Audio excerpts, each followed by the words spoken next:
believe, the third Cares Up Lunch and Learn for September in honor of September is Suicide Prevention Awareness Month. My name is Garrett Lloyd Lester. I'm one of the project managers for Cares Up Work. And joining me on the call from our team are Sabrina Howard and Nadine Zeski, and our presenters. We're going to get started in just a couple of minutes. We'll allow a little bit more time for folks to finish the login process. Thank you for joining us.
All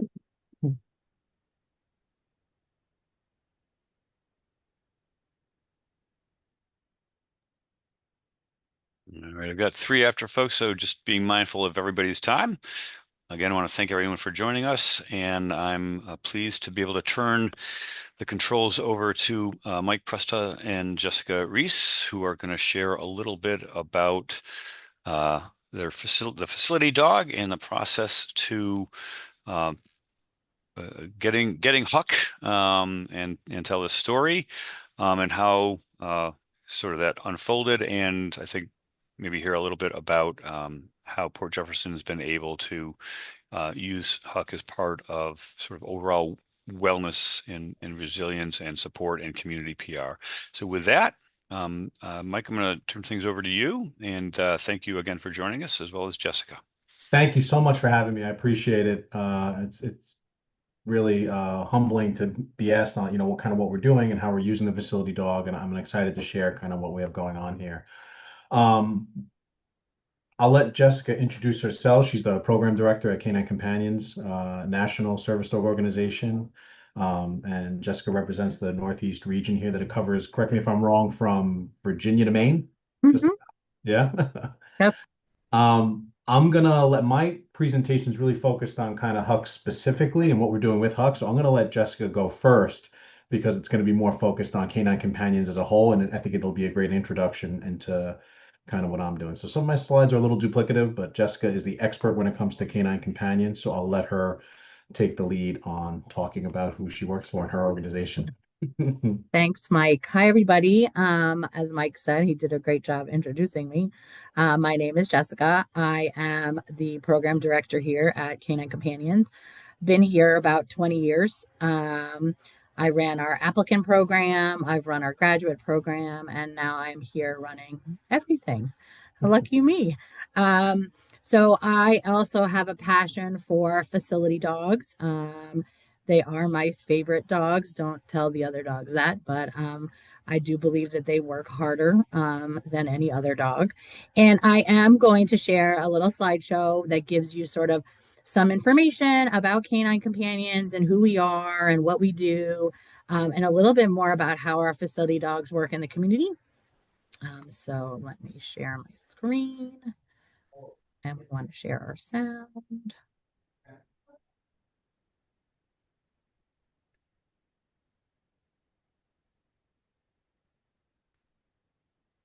Let's see. Oh, okay. There we go. Can you guys see that? Am I doing it right? I hope so. Okay, so we know who I am. I also run our veterans program, so I'm going to talk a little bit about that. Jessica, I think you just gotta hit the start, the little presentation icon at the bottom there, because I could see like your Hold stuff on. outside the slide. Love technology. Oh, I see. Hold on. Let me stop sharing for a second. I apologize, everybody. No worries. We're going to try one more time.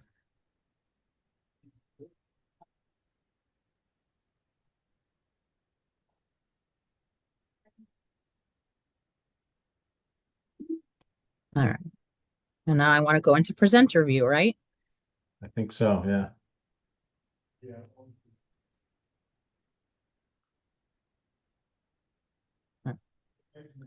Hold on, guys. Sorry. I know everybody's on their lunch. I started the same way you did, and then I just clicked on the bottom, that little icon. Okay, we'll try it one more time. All right. Worst case scenario, everybody gets to see my notes.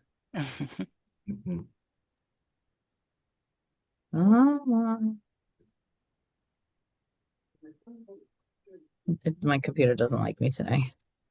You can also go at the top, slideshow. It's next to animations. I see it. Resume slideshow. Come on, computer. All right, we're gonna just go forward, and we're not gonna worry about it. Oh, I think you got it. I'll give you one last. Go all the way to the top where it says slideshow between record and animations. That's what I did. Yeah, slideshow. It says resume slideshow. And there's a presenter view button when you click that. Yep, right there. Go all the way up. Yeah, all the way up. Keep going higher. Keep going higher. Higher. Everybody can see your mouse. I can see your mouse. So go where it says animations and then go next to that. Oh, here we go. Got it. And try presenter view. We'll play from beginning. From beginning? I have an option for presenter view there. Sorry, guys. No worries. No worries. My computer is unhappy today.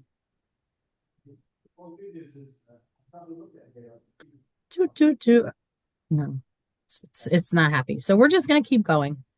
We're not gonna worry about it. So I do have, while you're doing this and while we're watching the video, see, and I see it on my screen. That's so weird. This is just a little program overview about Canine Companions. So if you have speakers, you might want to put them up a little bit. It's kind of like a little cartoon to give you a whole idea of what we do generally in our program. So, come on, mouse. There we go. Canine Companions for Independence is a nonprofit that provides highly trained assistance dogs free of charge. No. Wow. You know what? You want me to try and present it from mine? I have your presentation. Go ahead, Mike. Go ahead. I'm gonna stop sharing. You share. I can talk while you share. All right, and just give me a sign here when you want me to advance. Go ahead. Go ahead, Mike. All you. How about that? Perfect. Keep going. Do the video. Did you share your sound? Canine Companions for Independence is a nonprofit that provides highly trained assistance dogs free of charge to people with disabilities. At their national headquarters in Santa Rosa, California, the work starts before puppies are even born. They work hard to meticulously select and pair dogs for breeding. Litters are then raised in the homes of volunteers. At the same time, a request for an application is submitted online. As the applicant's paperwork is being filled out and sent, the quickly growing 8-week-old pups are placed with volunteer puppy raisers, where they will learn to be cared for and learn basic socialization and obedience skills. Before applicants are accepted to receive a dog, they go through a multi-step interview process, including a phone interview, medical paperwork, and an in-person interview. Accepted applicants are put on a wait list until they are invited to a team training class to be matched with an assistance dog.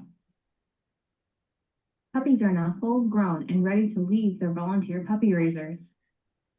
The dogs work with skilled professional trainers and learn advanced commands and tasks. Then comes the day when the person and dog meet for the first time. Here at team training, the newly matched team learn to work together, and training continues until they graduate as new partners. Canine companions will continue to follow up with the pair for the lifetime of the placement, serving as a support system for the team. Since 1975, Canine Companions has proven that the most advanced technology capable of transforming lives has a cold nose and a warm heart.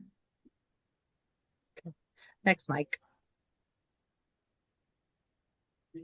Okay, so you guys got a little overview. I'm going to kind of talk about sort of the categories of dogs that we place. So here at Canine Companions, all of our dogs are trained primarily the same, right? We train them to do over 40 different commands. And so we do place service dogs, and service dogs are typically placed with individuals who are 18 years or older and are able to care for and manage the dog on their own. So we serve a wide range of disabilities, multiple sclerosis, CP, spinal cord injury, Ehlers-Danlos, and runs the gamut. Our service dogs with facilitators are really the same kinds of dogs, same skills, except it basically means that the service dog needs an additional handler. So the categories are typically kids, right?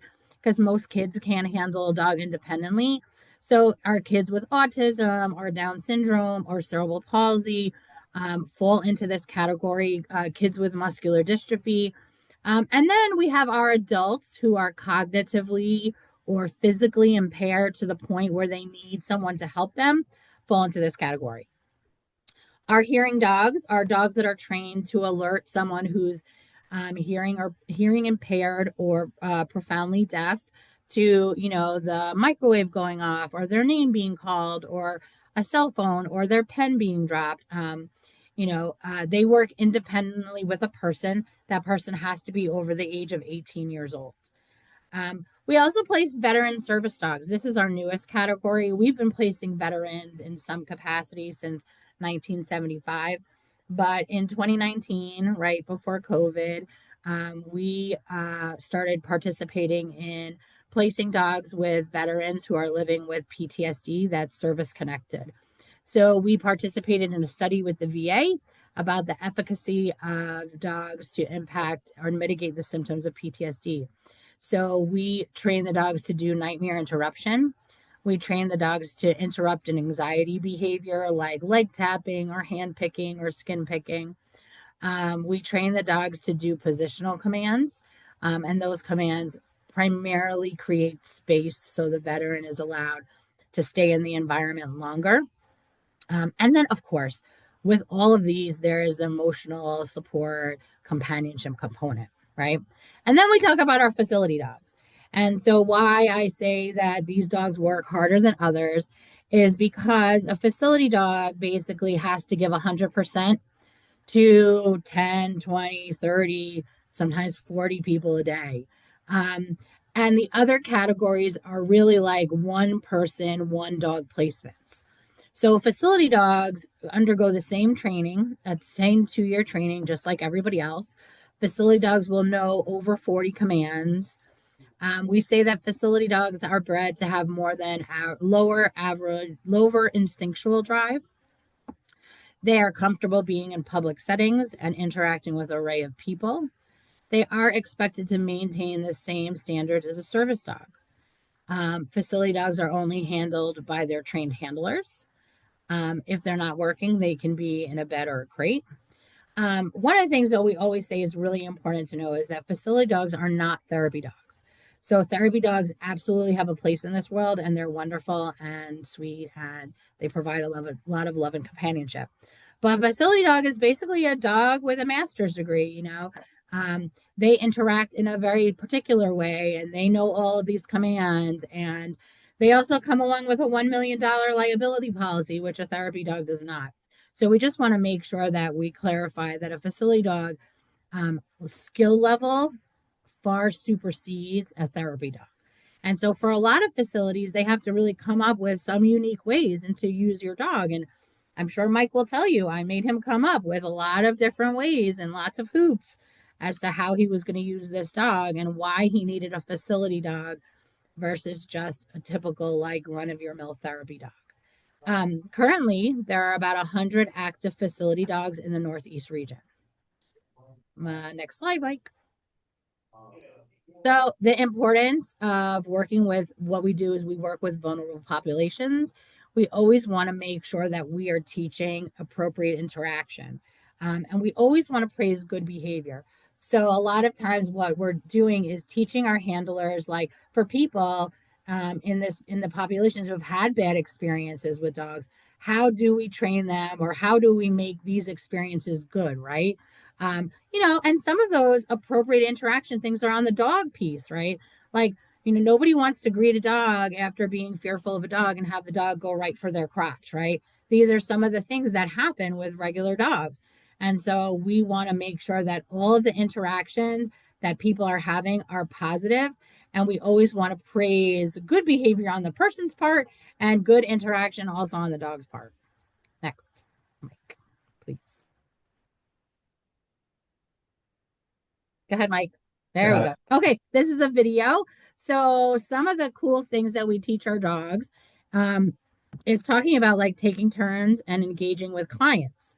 This is not something that you would typically see a therapy dog do.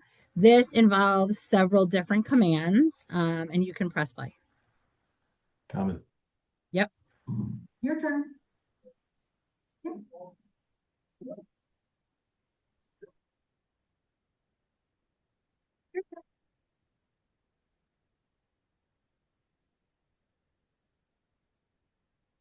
Your turn.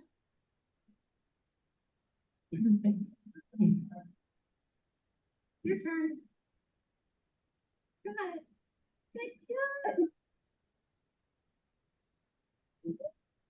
Your turn.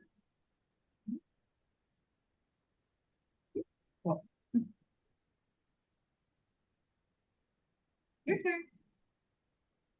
Oh, good job. Okay, so one of the things that you want to notice here is obviously this may seem silly. However, if you're working with someone and you're trying to gain rapport with your client, whether it's in the community, if you're doing like a one-on-one session, a mental health session, you're working with someone who's been traumatized, and the first thing they do is not want to talk about the situation. This is a great way to build rapport with that client, right? Using the dog in an appropriate way. If you're doing like group skills for parents or kids, again, like we have to be patient. We have to wait for the dog to take the turn so then we can take the turn. Great way to engage with clients. Go ahead, Mike. Next. Your turn. Again, this is facility dog Zoomy, and he works in a school. And a lot of what they're doing is using him when kids come in or need a break, stretching and breathing techniques. So she taught him to do a command called yoga, which is kind of like your downward dog situation here. We also train the dogs to do a command called cover.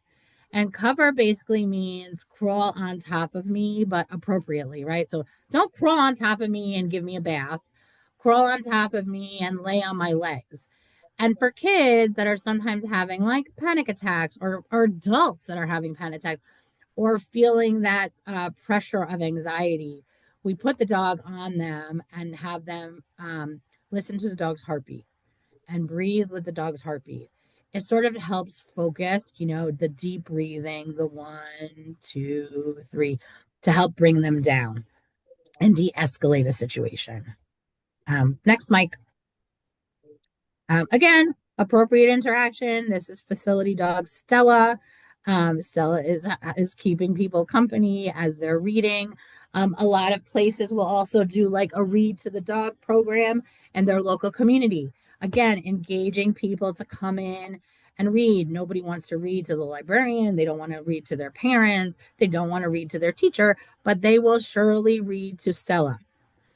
So a great way to get the community involved and community into the library who might not already go to the library. Next, Mike.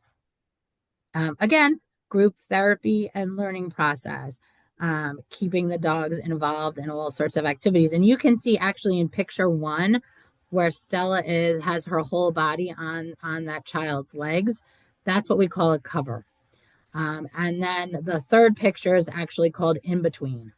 Again, providing that like support, deep pressure, that physical connection to make an individual feel more comfortable.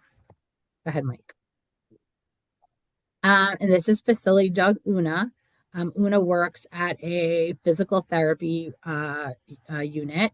And what she works on is helping people with their ADLs and responsibilities. So a lot of our dogs in facility dog placements are comfortable with brushing their teeth and grooming, and this helps people work on their fine and gross motor skills. We even had somebody who did like a whole curriculum on measuring and how to use a measuring cup and measuring the dog's food. So there are a lot of ways to incorporate this, especially like if you're going into a middle school, talking about hygiene and the importance of brushing your hair and brushing your teeth. And look, we can do it to the dog. And look, the dog likes it. Like, how do we get them involved? Kind of thing. Go ahead, Mike. So again, this is also another way this child advocacy center is using their dog as a social media outreach. Nobody wants to see the poster that says the hotline is available or the hotline is closed. So they slap a picture of Naya here, and she works in an advocacy center in Maryland. And the truth is that people come or people call just to come and see Naya. And then while they're there, they're getting the services that they need. So she is kind of the poster child, just like I'm sure Huck is for PJEMS. She's the poster child for the services they provide. These are some of our community policing. This is facility dog Nola and Officer Linzer. They're in Maryland.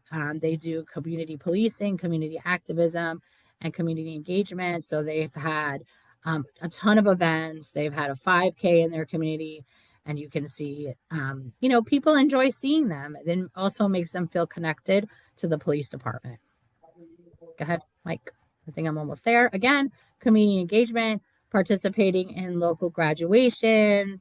They had a pride walk, just generally feeling like a staple in the community.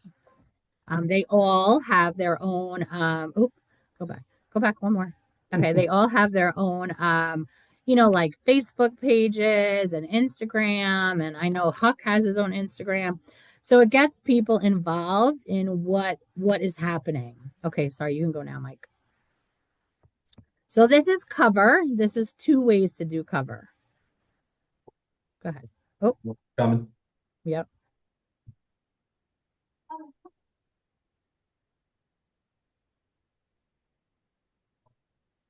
Yeah. So again, the cover is gentle. It's not in your face. And then the next video is also a cover, Mike.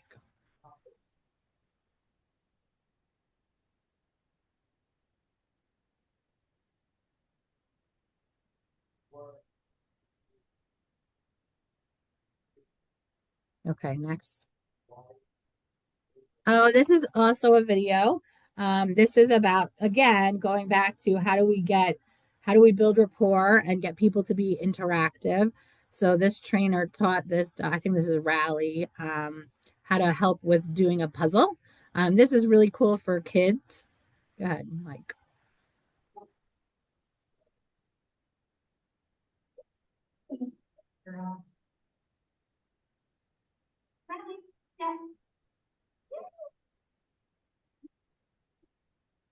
She might not be putting it right back in the right place, but she's at least handing it to Kim for Kim to put it in the right spot.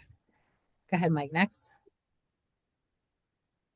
Okay, so this is also a reward system.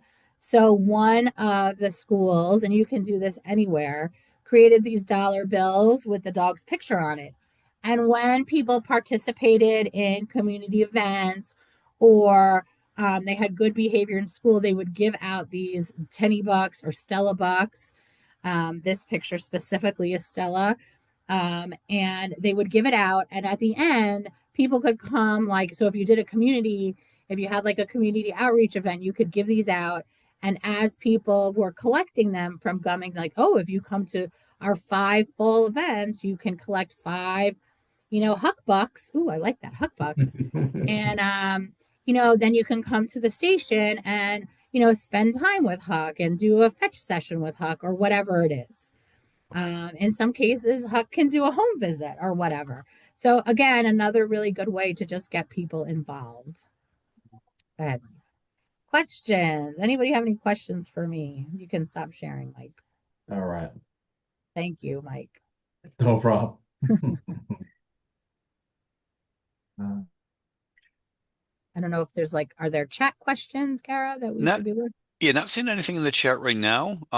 So if folks do have questions, you want to pop something in the chat now, or if not, we can continue on and then probably have a little time at the end as Sure. well. Go ahead, Mike. All right. Can everybody see that? Yes. Like I said, I apologize. It's a little duplicative. I'll just kind of breeze through the slides that Jessica already covered here. Continue to share. Okay. So we were blessed almost 4 years ago with receiving a facility dog from Canine Companions. Port Jefferson EMS is an ambulance service, a community nonprofit ambulance service located on Long Island, northern Brookhaven town, right by the Port Jeff Ferry, which some of you may be familiar with. And we primarily do 911 ambulance service. We do about 3,800, 4,000 calls per year in the community, serving about 30,000 people. Um, we were looking for innovative ways to engage with our community and the patients that we serve prior to the worst day of their life, right? So oftentimes the first time we meet somebody in an EMS capacity is when they call 911 and we're engaged in sometimes life-saving care, sometimes not life-saving care, but engaged in patient care. And we thought, we wanted to do a better job of serving our patients, the vulnerable populations within our community, by engaging with them in advance of that interaction. And I will get started and tell you kind of how we got to where we are. So before we had Huck, we had Jules.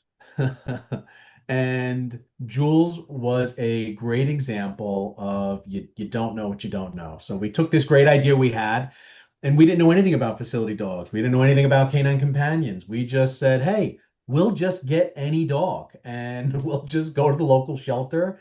And how great would it be to rescue a dog and bring him back to our building and use that dog to engage the community? What could possibly go wrong?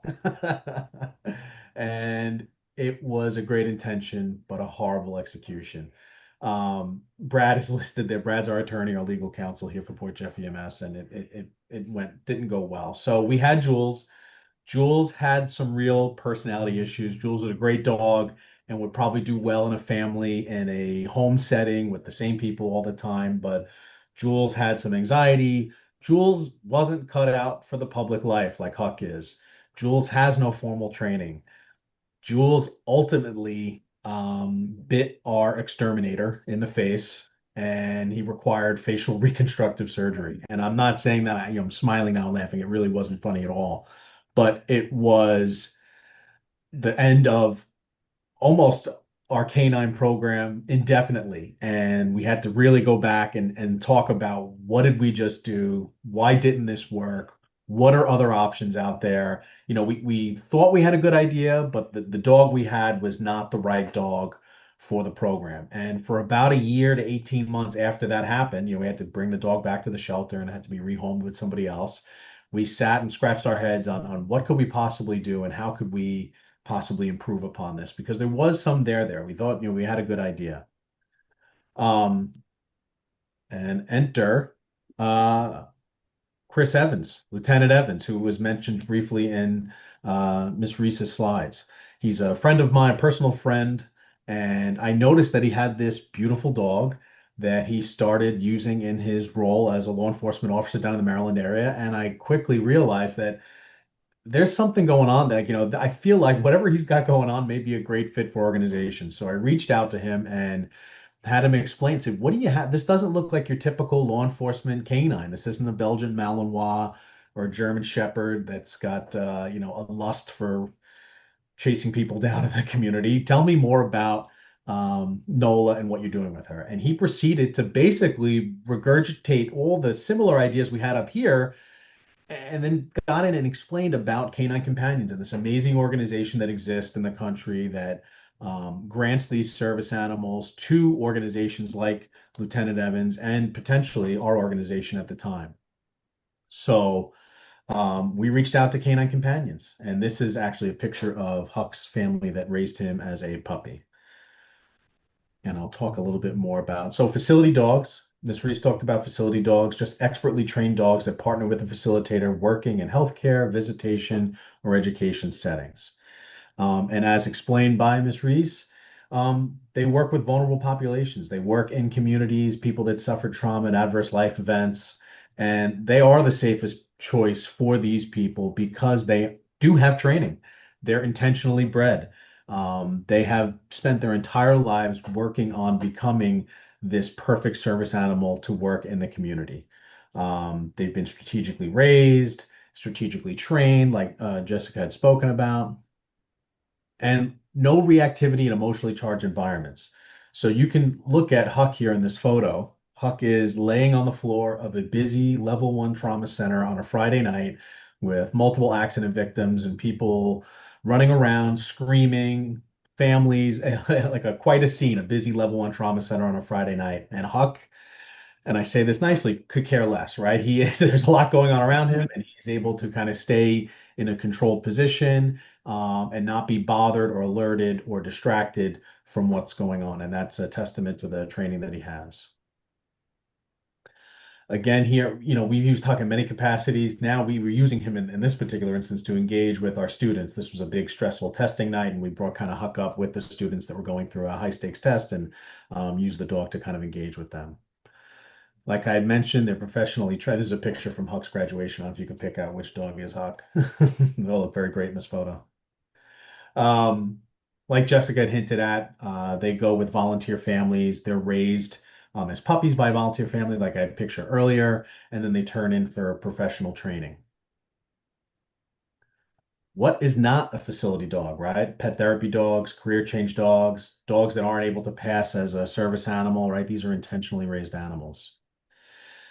And the beautiful thing about facility dogs and dogs like Huck is that they are bred to work an 8-hour day, a 40-hour week. Huck works with me, comes to work in the morning, spends the entire week with me. He's able to engage with community members, patients. He's in the hospital, out of the hospital, in my car, out of my car. He works an entire full day as a working dog, whereas most are my own pets and maybe some of the people that are here on this call, their pets are not bred to work in that environment or to work for that length of time, right? My dog at home, I could take her outside and try and do an hour's worth of what Huck does, and after that, she'll be laying on a floor unconscious, looking to go home and get a snack and go back to bed. And Huck is able to come and kind of do an entire full-time work week, and because of that, is able to engage with a lot of patients.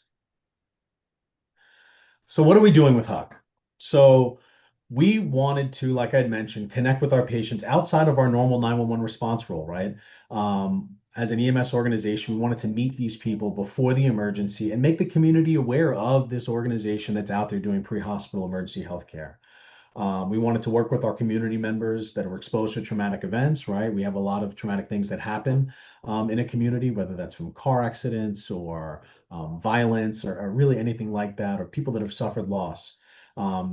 Work with children to build relationships, conduct senior citizen visits and welfare checks. So we're using him. We go to our local nursing homes, and we're at our senior centers, engaging with the community. One of his bigger roles that he has is that he is part of the Suffolk County Critical Incident Stress Management Team. And what he does as part of that team, so the CISM team in Suffolk County is designed to work with police officers, firefighters, and paramedics to help them process grief and loss and trauma that they have seen in their professional capacity. And the CISM team gets called out at all hours of the night, 24 hours a day, to meet with these providers after they have seen or performed something traumatic. And prior to Huck being on the team, a lot of times I would go to these debriefings and they're very emotionally charged. And a lot of times people are hesitant to share, right? They're with other people that they don't know, and these people from the CISM team that they don't have a relationship, and everybody is very, I'm good, you're good, I don't really need to be here. My boss is making me come here. I'm fine. I don't, I'm okay with this. This type of thing doesn't bother me.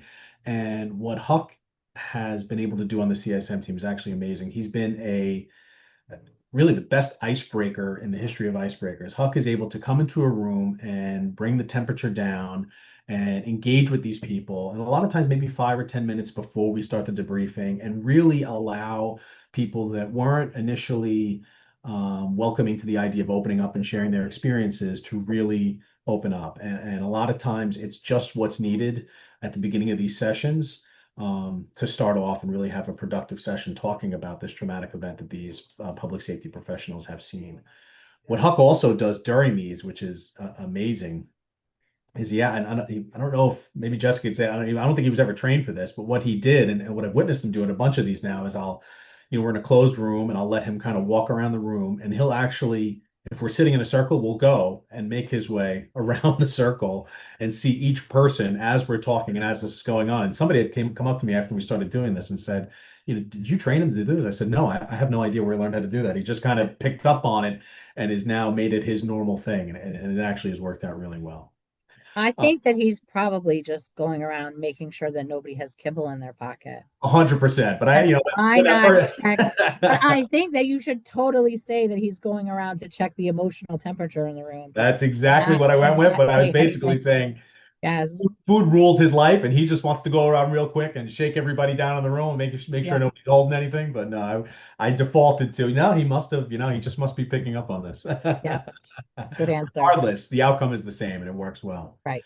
And then lastly, provide comfort and emotional support to our EMTs and paramedics. So like on the CSM team, our 150 so providers that we have here routinely are exposed to trauma and very stressful events in the community here that we serve. And Huck has been a great tool to kind of, again, bring that temperature down in the station after some of these calls. So Huck is, a full-time employee. He's here all the time, just like I am. So he's able to, on a constant basis throughout the day, engage with people in the organization, which has been hugely beneficial. So like we talked about earlier, a professional dog requires a professional dog for a professional environment, right? Jules was not the perfect fit for this type of work. Jules needed a lot of training and coaching and was not cut out for this work. And ultimately we had a really bad outcome with somebody, and that's not our goal. Huck got the temperament that he's not disrupting any professional goals. So in these CISM debriefings, Huck is not jumping on people. He's not excessively licking. He's not being a distraction to the therapy and the debriefing that's going on. He's additive. He's not subtracting. He's adding to what's going on there. And that's really important. The last thing you want to do is have some emotionally charged conversation going on about something very traumatic and then have the dog start barking because they hear a car go by, right? And that would be bad. And Huck is bred and trained not to do that. And again, safety for patients and safety for everybody involved in that process. Like Jessica mentioned, Huck carries $1 million liability policy, which I gotta be honest with you, I didn't initially think it was going to be super important, but it's really been a great tool for me when going into new environments and engaging him in new roles to kind of extend to like health systems that I've been working with. Well, I don't know about having a dog in a hospital. Well, Huck actually is insured. Here's a liability policy from his organization. And they're basically, by writing a $1 million liability policy, the organization is saying, on paper, that nothing is going to happen. You have nothing to worry about here. And we kind of stand behind that. Better than my word and better than, maybe Jessica's word herself. It kind of really speaks volumes. And it's been something that's really helped get us into some of the things that he's doing. So Huck in the 911 setting. So we've been using Huck. He rides in the car with me. This is the crate that he's in.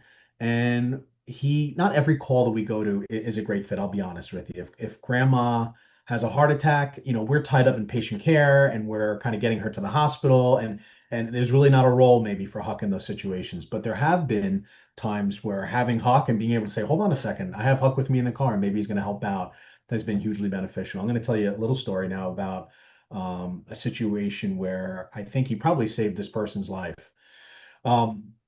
We respond routinely to people in crisis.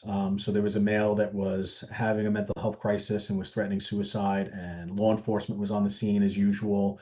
And as part of the usual response, the ambulance was called as well. So the police were there before us. We had come after, and there was a gentleman who was on a very tight staircase about halfway up the stairs. And I would call it kind of a standoff, right? The police were trying to get this gentleman to come down the stairs and kind of talk to them. This person did not want to come down the stairs. And the police were a little hesitant to kind of engage and go hands-on with this person on a staircase because it was disclosed to them that at the top of the staircase in this person's bedroom were a bunch of weapons. I think there were some swords and handguns, and the police didn't really want this to devolve where the person kind of ran up the stairs and locked themselves in the bedroom and became a little bit more of a serious situation. So the police were engaging with this person. The ambulance showed up, and the police officers had no idea that I had Huck with me at that time.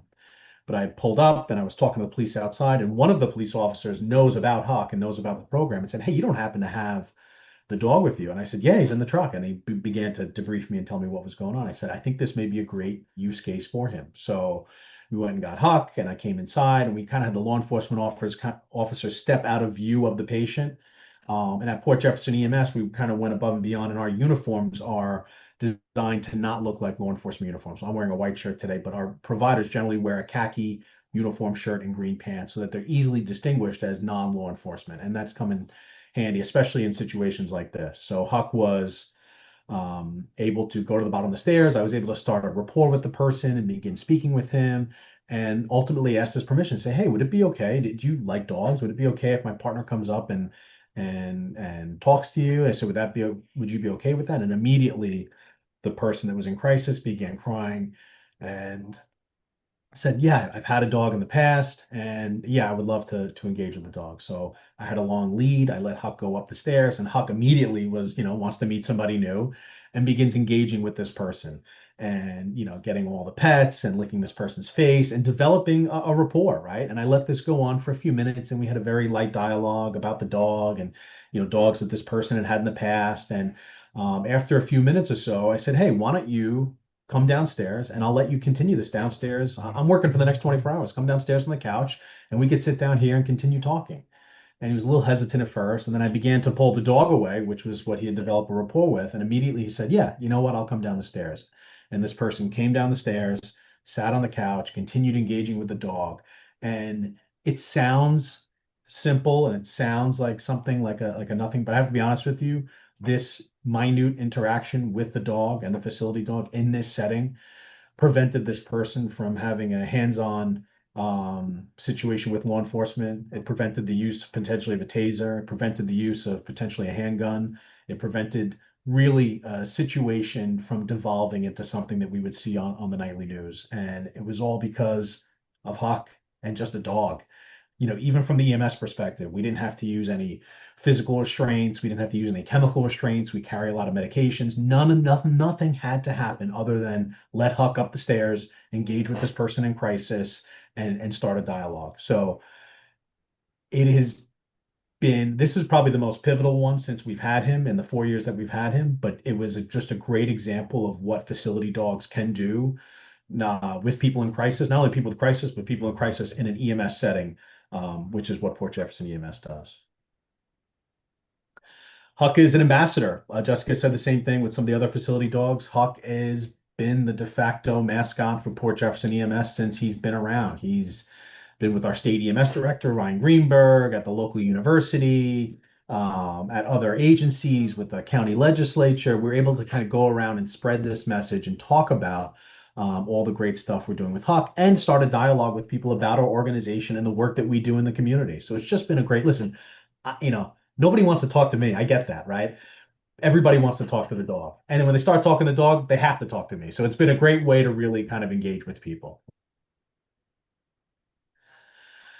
So how to start a facility dog program, and Jessica could talk more about this after I'm done. Really, you have to be able to, you have to work with vulnerable clientele for a minimum of 20 hours a week, have approval from your employer, demonstrate the ability to safely and effectively work with an animal, be able to attend a 2-week training. So once you get selected to get a facility dog, there's a 2-week on-site training at Canine Companions, which is intensive and kind of make sure that you're the right fit for a dog from Canine Companions. Be able to go to ongoing trainings and participate with the organization after the dog has been issued to your organization, and be able to utilize the tasks the facility dog is trained to do and encourage and support the clients and patients that you encounter. I'll tell you a little story about actually how we almost didn't have a dog. And this is no dig, Jessica, don't take any offense to this, but unoffended. when we first learned about the dog from my friend Lieutenant Evans, who was using him down in Maryland, I said, this is a great idea. Let me talk to Chris and, let me put together this big, long application. And I was working really diligently on it. And I thought I had everything done and everything was perfect. And I immediately submitted it on the Canine Companions website. And I said, man, this is a great idea. And we were coming off the heels of the incident with Jules. And I said, this is a great, facility dog program 2.0. We're going to win this. Oh, And I declined you, right? Didn't I decline we were you? denied like in about 12 hours immediately via email. And I was like, what? I was really so down in the dumps. I thought I had this Yeah. pegged. I said, this is great. I thought this was a great idea. And I let it go for a little bit. Like I let it go for a week or two and I second guessing myself. And I was like, oh, maybe this isn't the right fit. Maybe I kind of have this all wrong. And finally I said, I can't let this go to bed. I at least have to speak to somebody from there. Let me call over there and just find out what's wrong with our application. Maybe. And I think I got Jessica on the phone and I explained who I was and what I was trying to do. And she's like, oh, okay. I think they thought you were going to be like driving with the dog in the back of the ambulance and like going on call. I'm like, not at all. Not, they're really, and that's to speak to Canine Companions as an organization. They were really concerned about the welfare and safety of the dog. And I assured them that the dog would be safely transported in a crate. Yeah. And had an opportunity to explain the work we were doing. And then they reaccepted my application. We went through the lengthy process to get approved, but it almost never happened. I almost wouldn't be here today, but stuck with it, and me being stubborn like I am, I think paid off in the end. But so that's what we're doing with Huck. That's our facility dog program. I know Jessica spoke a lot about Canine Companions. I'm happy to answer any questions at all whatsoever. Does anybody have anything? And as people are waiting, Jessica and Mike, thank you so much for sharing your experiences and the journey. Yeah, and I would encourage others. I saw at least somebody else on the call mentioned having a dog. Just, a good opportunity for dialogue and conversation, sharing experiences, success stories, maybe barriers and obstacles. But we've got some folks who've been doing this, so I would encourage folks to pick their brains. Yeah.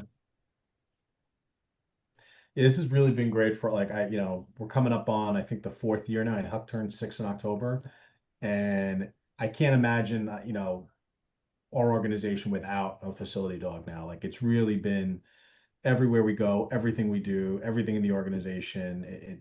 He is just an ambassador to the community and the people that we're helping on the CSM team. It's really been awesome. What I'm going to do is I'm going to put my email in the chat, and I'm also going to put the email of my counterpart who works with everybody that's applying for a dog in the chat. So if anybody has any questions and they don't want to necessarily ask them here, or obviously there's a lot of back work that has to be done before you get a dog. We're happy to look at that. Jessica, I think there's a question I just saw that says if we already have a therapy dog, can he be trained to become a facility dog? So we don't train any outside dogs. So we can't train your current therapy dog, but if the facility decided they were looking for an additional dog, that is something that we could do. Can you speak? You could probably speak more intelligently about it than me, Jessica, but about Canine Companions is credentialed by ADI and that this program is, there are other organizations, not to sell any other organization, but there are organizations throughout the country that are all following and walking and operating by these standards, national standards. Yeah. So what I say is ADI, or Assistance Dogs International, is kind of like the JCO of hospitals, right? That's really how I explain it. They are the best practices. They set down all the rules for how we need to train and breed and evaluate, and how much paperwork we need to keep and how much follow-up we need to do. So there are agencies that are not part of ADI, and some of them are great.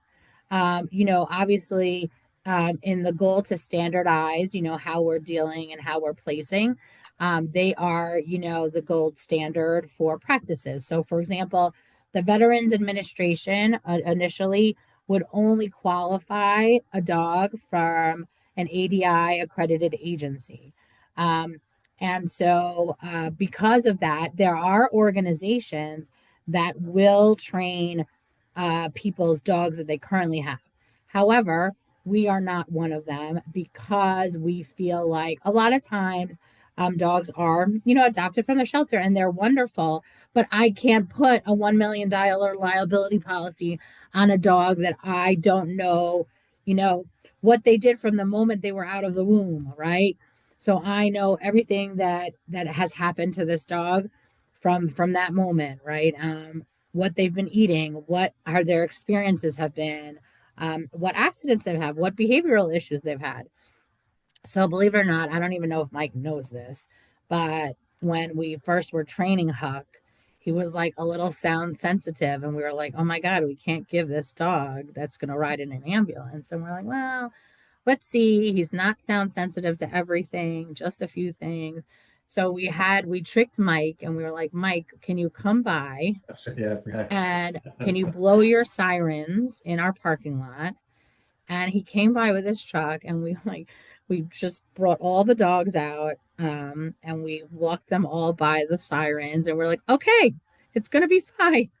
And sure enough, 2 weeks later, I called him and I said, okay, come in for your dog. And we knew that he was going to go home with Huck and hope, fingers crossed that it works out and he doesn't freak out. And sure enough, he's clearly, accommodated to that. So because we have this extensive program and all this testing and instructors that go through a 3-year apprenticeship program, that is why we don't certify other people's dogs.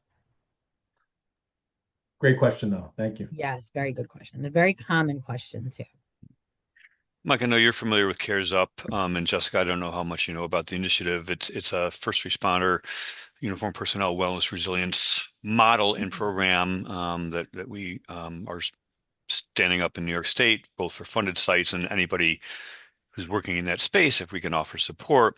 And one of the things that we look at specifically is, to the extent possible, measuring impact of any of the efforts, right? And I'm just curious, either in your experience, nationally with other states, or Mike, like have you tried to measure impact? And I'm thinking about like with the CISM stuff, and I know that could be hard to do, but do we know, can we quantify? And I hate to be thinking in terms of numbers, but I think to be able to sort of show a return on investment sometimes that can be useful. Like any experience in that space, like to be able to show this is not just like a feel good exercise, but it has true quantifiable impacts. So I record all of Huck's activity, but I don't necessarily have anything as far as evidence from Huck specifically. What I can speak to, and Jessica could probably follow up and probably knows a lot more about this than I do. I'm familiar with a couple of published research studies by child life specialists working with facility dogs that were published in medical journals that talk about the effects. I don't know if Jessica, you know any more about that. I know there were a couple studies. Yeah. Yeah, there have been several studies done, that the facility dog handler did in terms of, like depression scales and stress management scales. And like if we're taking the rehab perspective, it's some like even just their whole gait, right? Like, so studying the change in gait from walking without the dog to walking with the dog. So there are like substantial numbers, right? That show the impact that the dogs are having, in these placements. And yeah, I mean, I can probably, let me make a note to myself. I can probably get some of that to you, Gara, so that you have it. Yeah, thank you. I mean, if you think of that, that'd be helpful. Thank you. Yeah. We got a few more minutes left, folks. Any other questions or experiences that others on the call have with a facility dog, or again, sort of opportunities to pick the brain of Jessica or Mike?